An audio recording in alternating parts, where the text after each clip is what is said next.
share my screen. నా screen కనిపిస్తుందా? Previous class లో చెప్పిన ఒకసారి క్విక్ గా రివైజ్ చేసుకుని కంటిన్యూ చేద్దాం.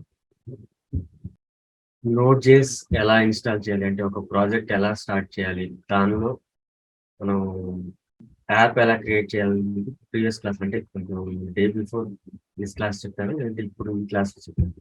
ప్రీవియస్ ఫస్ట్ డేలో నేను ఓన్లీ సర్వర్ ఎలా క్రియేట్ చేయాలని చెప్పాను కదా.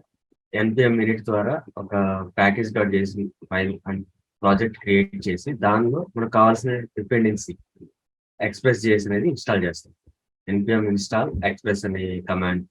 దాని తర్వాత యాప్ క్రియేట్ చేస్తాము. దాని తర్వాత డిఫాల్ట్ రౌటింగ్ కోసం యాప్ గెట్ అని చెప్పాను. ఇక్కడ మనం ఏదైనా ఒక మెసేజ్ సర్వర్ స్టార్ట్ అయినప్పుడు దాన్ని యాక్సెస్ చేయడం కోసం ఒక మెసేజ్ చూపించడం కోసం డిఫాల్ట్ రౌటింగ్ స్లాష్ అని చెప్పి ఇస్తున్నాం get method. And app listen అని చెప్పని ఈ పర్టికులర్ పోర్ట్ మనం ఏ పోర్ట్ మీద మనం సర్వర్ స్టార్ట్ చేయాలనేది ఇక్కడ పోర్ట్ నెంబర్ మెన్షన్ చేస్తుంది. ఓకే, ఇలా మనం సర్వర్ స్టార్ట్ చేసిన వెంటనే కన్సోల్ డాట్ లాగ్ అని చెప్పని ఇక్కడ ఏదైతే ఇస్తున్నామో అది అక్కడ సర్వర్ లో డిస్ప్లే అవుతుంది.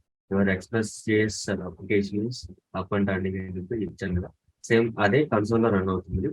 అదే విధంగా మనం ఇక్కడ గెట్ మెథడ్ యూజ్ చేసి ఇక్కడ ఏం చేస్తుందంటే ఒక సర్వర్ ని స్టార్ట్ చేసి ఆ సర్వర్ ని ఒక పోర్ట్ నెంబర్ ఒక ఐపీ అడ్రస్ ద్వారా మనం యాక్సెస్ చేయొచ్చు.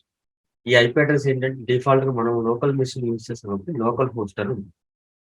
ఓకేనా, ఒకవేళ సర్వర్ లో కనుక సేమ్ ఫంక్షనాలిటీ చేస్తుంటే ఆ సర్వర్ కి ఏ ఐపీ అయితే ఉంటుందో దాంతో మనం యాక్సెస్ చేయగలుగుతాం.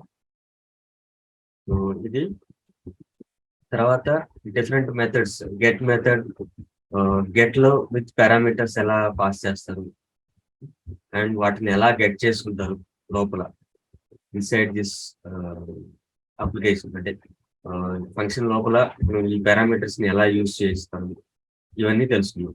అదేవిధంగా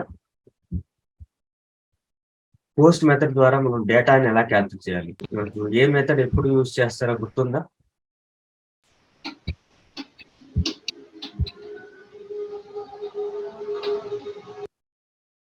ఏ మెథడ్ ఎప్పుడు యూజ్ చేస్తారో గుర్తుందా? గెట్ దేనికి వాడతాం, పోస్ట్ దేనికి వాడతాం అని. ఇవి మెయిన్ గా get, post, patch, delete, put అనేది యూజ్ చేస్తాం. ఇక్కడ గెట్ అనేది రీడ్ చేయడం కోసం. క్రౌడ్ ఆపరేషన్స్ అంటే ఈ క్రౌడ్ ఆపరేషన్స్ లో క్రియేట్, రీడ్, అప్డేట్